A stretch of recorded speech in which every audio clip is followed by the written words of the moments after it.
Get Her Wet, filmed in front of the UW fountain. The secret to getting her wet is prolonging foreplay. And by prolonging foreplay, I'm not just talking about the activities leading up to sex, although they matter too. Things like touching, stroking, slowing down, kissing, eye contact, all of those things that try to get you into sync with each other. However, what's also important to getting her wet and foreplay is the time that it takes in the experience leading up to sex itself, because research shows that one of the number one things that sexually satisfied couples do is put effort into foreplay, setting the mood, and making sure that that vibe is right.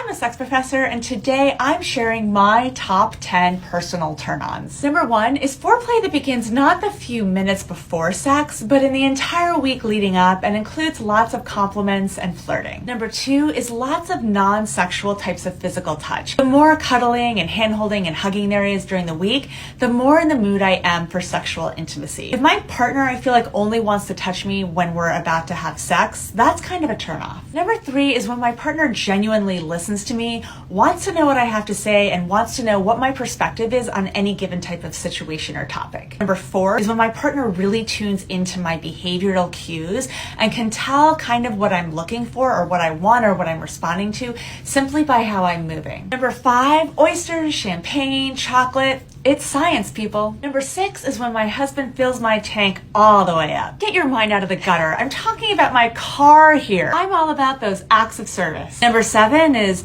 when he also cleans our very dirty dishes. Number 8, lube, sex toys, lingerie, all the things. Number 9 is a romantic dinner, or even better, a weekend away. And finally, number 10, a partner who's interested in knowing what my top 10 sexual turn-ons are. What's on your turn-on list? Tell me in the comments. Here are 4 ways to experience sexual freedom in the bedroom, guaranteed to set off fireworks. Number 1 is to let go of body shame and the idea that sex has to look like what it does on Netflix or in porn. Number 2 is to let go of the idea that sex is a performance where you have to take on 8 million Olympic-style positions in order for it to be hot. 3, let go of any guilt you have about sexual fantasies or kinks or any type of preference you have that might be deemed by some as unusual. And number 4, let go of guilt about your sexual history. We are not defined by who we are in the past. So now that you have your tips about sexual freedom, time to wave that freak flag. So I'm in Mallorca, Spain this week. It has me thinking of a really important question. Why do so many people fantasize about having European lovers? And is there any science to suggest that maybe we should all take one? Number 1 reason why you need a European lover is because of the accent. Now, evolutionary psychologists believe that we are attracted to people who have accents that are different from ours because it suggests that they're from a different gene pool. In other words, having sex with somebody who has an accent is actually evolutionarily adaptive. Number 2 is that having a European lover might encourage you to slow down and start appreciating all different forms of pleasure, whether it's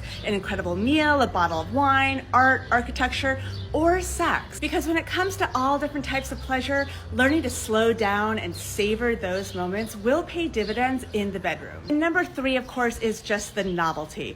We all want the thrill of a sexual adventure with a person who we're just getting to know and who we feel like we can be our best selves around. That's really what falling in love is all about. But the good news is that just like points 1 and 2, you can foster that in your current relationship just with a little intention and effort. Just stay curious about each other, find ways to introduce novelty and adventure in your relationship, and slow down so that you can enjoy pleasure in the present moment. Adios.